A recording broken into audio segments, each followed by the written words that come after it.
important is Kerala for the Bharatiya Janata Party? In fact, Amit Shah, Union Home Minister, has made no qualms. He said that unless the BJP wins Kerala, its completion, its absolute dominance in terms of politics is not going to be complete.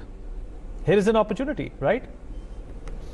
Of course, Vineet, as far as I think we all have been seeing it from the last so many years that for Bharatiya Janata Party, any election in any part of the country, everything is serious and they always fight for winning. In fact, I was traveling in Kerala just the whole of last week, almost 3 days I was traveling from the length and breadth of Kerala. But this time the elections have been very, very different. BJP is a prominent party. If you really look at both the LDF and the UDF, the CPIM or the Congress-led, both the people are only attacking BJP. That clearly shows that how much frightened both these parties are. In fact, you will be very, very surprised. Amit Shah going to Kerala and doing a road show means there is a huge amount of ruckus both in the LDF and UDF.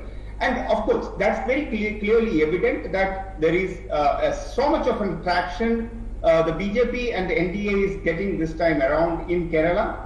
And of course, we all know that it's a very, very solid and cadre-based party, but they always have been lacked the winning the part because of two reasons. One, of course, they have always been fighting against not against any of the political party, but two different coalitions, which are, to me, I always call them as an unholy coalitions, because you know that in the Congress there is a Muslim League, the only party which holds the name of a religion in this country.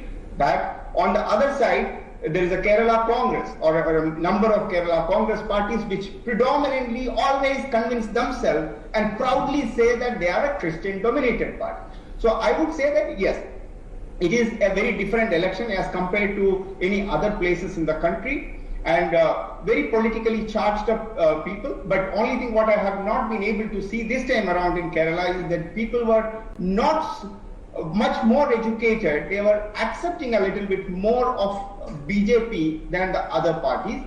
But yes, I would say that both the other parties equally are. CPIM is a very, very strong party in Kerala, and the Congress is, as we always say, it's not a party, it's more of like a group of people come together. It's a very interesting election, but a lot of new faces are coming towards BJP, shows that the much more acceptability in Kerala for BJP, like E. Sridharan and the Metro Man E. Sridharan just coming into the fold of BJP, not going to any other party. So that clearly says that there is a much more acceptability of the people who are educated and people who wanted to have development is looking at NDA or the BJP or the Modi as a leader, like the former DGP, that is Jacob Thomas. He just joined the party of BJP. He's being even a Christian, but he did not go to any of the other parties. So there is a huge traction which is coming in. But the most important thing, Vineet, you need to understand, whenever you, of course, you have people from Kerala, there is the hardcore people who may be based and working in Kerala. You need to ask all of them today on your program, why Kerala is such a communal place in terms of voting and in terms of party selection, despite the people who both LDF and UDF says that they are the most secular friends in the country, but whereas the maximum amount of religion used in politics, the maximum amount of caste politics is used in Kerala, is only in Kerala. I feel that is something very astonishing. Now's your chance. Here it goes. The current government, it is not for the education or anything what he is talking about. Neither the LDF or the UDF is not at all the reason for Kerala's literacy rate of today. It goes goes much beyond the history. If anybody who has studied the Kerala's history would be knowing that it goes much beyond the 1947 or forget about the 1957 EMS government or anything. So please don't anybody dare to take the credit for Kerala's literacy. Now comes to the employment. It is so sad that most of the people, that almost more than 3.5 million youth of Kerala is working outside Kerala. And exactly. I wanted to make this point. Then you are talking about jobs. Brain drain. On both the UDF and LDF today. They are responsible. They are creating jobs. Most of the people, the per capita income growth which we are talking about, Kerala is the only economy in the country which completely on the income coming from abroad. Outside.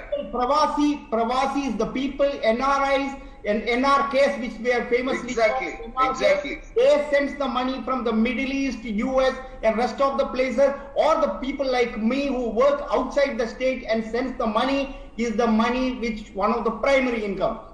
Second, you know, Vineet, the second income of the state government comes from selling alcohol. A communist government which talks about the people sells alcohol and generate income. Now you wanted to know the third income? The third income coming from selling lottery tickets. Lucky coupons to the people for the revenue generation.